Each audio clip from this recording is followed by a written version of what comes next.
In just 4 days, voters will flock to the polls to make their voices heard about important community issues. Rochester Public Schools will have 2 referendum questions on the ballot. KIMT News 3's Annalise Johnson is learning why a Rochester mom is voting no on Tuesday, and it's not about taxes. Annalise. Amy, I'm here at Sunset Terrace Elementary School. Rochester Public Schools elementary schools are at 98% capacity, and its middle schools are at 99% capacity. A part of the bond referendum is building a new elementary and a new middle school.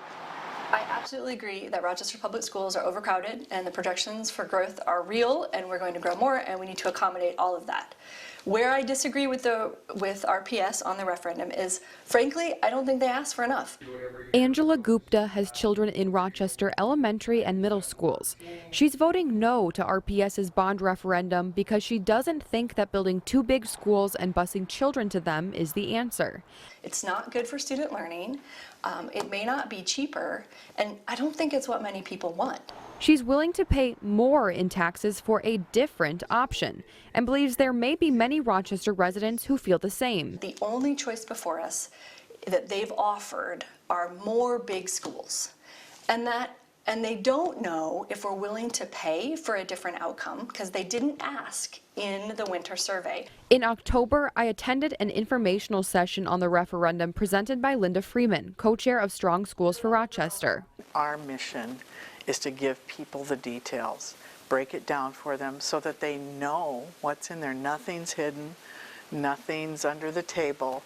We want everybody to know exactly what's going on so that they can comfortably vote yes, because this is the future of our city. Gupta says she's studied the referendum and is voting no with the hope that RPS will return to voters with a different solution for Rochester's growth.